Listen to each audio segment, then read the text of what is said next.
Hak-hak yang wajib ditunaikan sebelum warisan dibagikan kepada ahli waris. Hak warisan yang harus ditunaikan. Peninggalan, tirkah, adalah harta yang ditinggalkan oleh mayit orang yang meninggal secara mutlak. Yang demikian itu ditetapkan oleh Ibnu Hazm.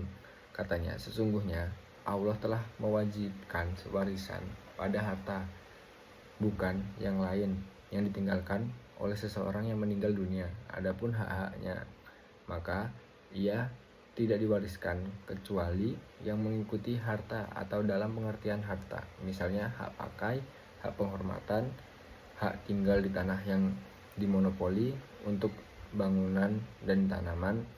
Jadi, tirkah adalah sesuatu yang ditinggalkan oleh mayit berupa harta, diat yang diambil dari pembunuhan dan atau berupa hak seperti hak khiyar, syuf'ah, kisah, had, dan qodzaf. Upaya yang dapat dilakukan saat pembagian harta warisan. Penyegaraan pembagian harta warisan dapat dilakukan dengan salah satu dari dua cara sebagai berikut. Yang pertama, menyelesaikan pembagian harta warisan berdasarkan hukum warisan setelah aturan KHI pasal 171 ayat yang terlaksanakan dan harta warisan sudah jelas.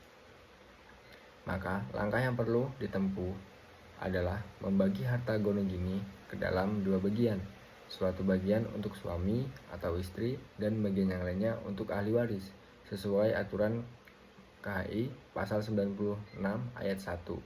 Berdasarkan aturan KHI tersebut, maka setengah dari harta gonogini merupakan bagian suami atau istri, sedangkan setengah lain menjadi harta warisan yang dibagi kepada ahli waris sesuai yang diatur dalam hukum kewarisan. 2. Penyelesaian pembagian harta warisan berdasarkan kesepakatan dapat dibenarkan dalam aturan kewarisan Islam sebagaimana yang dinyatakan dalam KHI pasal 183. Para ahli waris dapat bersepakat melalui perdamaian dalam pembagian harta warisan setelah masing-masing menyadari bagiannya. Seseorang yang terlibat dalam pengembalian keputusan mekanisme pembagian warisan dengan cara memusyawarahkan yang ditawarkan adalah sebagai berikut. Yang pertama, penetapan atau menghadiri ahli waris berdasarkan aturan. Yang kedua, harta warisan dipaparkan di depan para ahli waris secara transparan. Yang ketiga, penjelasan tentang bagian masing-masing ahli waris berdasarkan aturan. Yang keempat, penawaran kepada ahli waris mekanisme pembagian yang akan digunakan. Yang kelima, hasil musyawarah ditanda tangani oleh para ahli waris dan saksi-saksi. Nah, kesimpulannya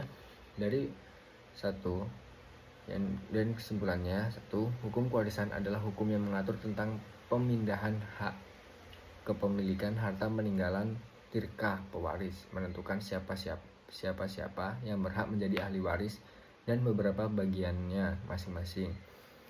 Ahli waris adalah orang-orang yang akan menerima hak pemilikan harta peninggalan pewaris pada diri pewaris seperti telah diuraikan harus didasari oleh adanya kematian, sedangkan pada diri ahli waris sebaliknya, yaitu benar-benar hidup di saat kematian pewaris.